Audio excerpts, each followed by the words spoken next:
আইনজীবী পাবেন তো আপনার জেল যাত্রা আটকানোর জন্য? যদি বলেন যে যারা আইনজীবী হিসেবে নিয়োগ দুর্নীতি মামলায় অ্যাপিয়ার হয়েছে তাদের ফিজ নিয়ে তদন্ত হবে, পরে আপনাকে এবং আপনার পরিবারের লোকে জেল যাত্রা আটকানোর জন্য আইনজীবী খুঁজে পাবেন না। আচ্ছা, এই নিয়োগ দুর্নীতির মামলায় জনগণের করের টাকা পশ্চিমবঙ্গ সরকার কত টাকা খরচা করেছেন সিবিআই তদন্ত ঠেকাতে, ফিরদৌস শামীমের তৈরি করা মামলা ঠেকাতে? কত টাকা খরচা করেছে? হিসাব দেবেন মমতা ব্যানার্জি? কোথায় হিসাব দেবেন? নবান্নের 14 তলায়, কালীঘাটে, ফিরদৌস শামীমের চেম্বারে 10 নম্বর কিরণ শঙ্কর রায় রোডের ফার্স্ট ফ্লোরে, কোথায় খবর দিবেন বলুন? কোথায় বলুন এই তথ্য দেবেন? আর আপনি কোথায় তথ্য নিতে চান? আপনি আমাকে ওই তথ্য দিয়ে দেবেন, আপনাকে আমার তথ্য, সমস্ত তথ্য আপনাকে জেরক্স করে দিয়ে দেবো, কোনো চিন্তা নেই, ফটোকপি করে দিয়ে দেবো।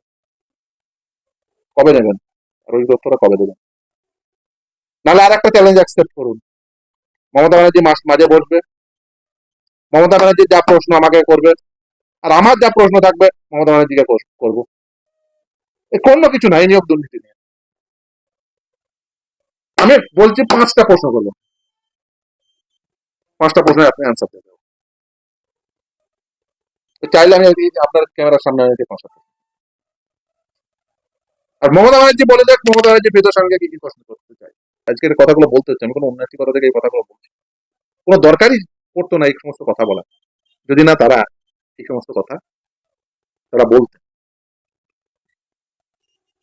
তারা যে স্ক্রিনশট দেখিয়েছেন সেখানে বলেছেন যে কেউ একজন এসেছিল নাকি 25,000 টাকা নাকি টাকা রাখছে, একজন আইন চাইবে না, কি করবে আইনজীবী? গরু চুরি করবে, মালিক চুরি করবে, চাকরি চুরি করবে?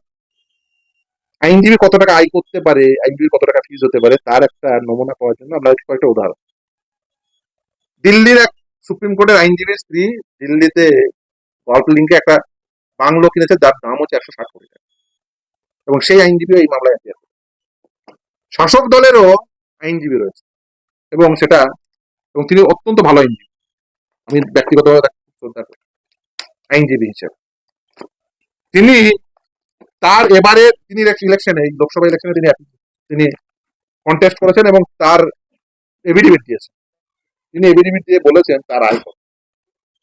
ওই শাসক দলের আর একজন প্রাক্তন কলেজ টিচার, সেও এভিডেভিট দিয়েছে, সেও বলেছে তার আয়, এবং বিভিন্ন ফাইন্যান্সিয়াল ইয়ারে তার আয়, একই ফাইন্যান্সিয়াল ইয়ার 22-23-এ তার আয় হচ্ছে 34,16,873। সে অধ্যাপক, প্রাক্তন অধ্যাপক সাংসদের। আর আইনজীবী সাংসদের আয় হচ্ছে 4,32,00,000। অর্থাৎ একজন প্রাক্তন অধ্যাপক, মানে সারা জীবন যে অধ্যাপনা করবে, অধ্যাপকের ভালো বেতন, প্লাস দীর্ঘদিনের সাংসদ, বিধায়ক ছিলেন, দীর্ঘদিনের রাজনীতিবিদ, তার আয়ের 10 গুণের থেকে বেশি। তাহলে একজন দক্ষ আইনজীবীর আয় হওয়া স্বাভাবিক, এর মধ্যে অস্বাভাবিকতার কিছু নেই, এটা অন্তত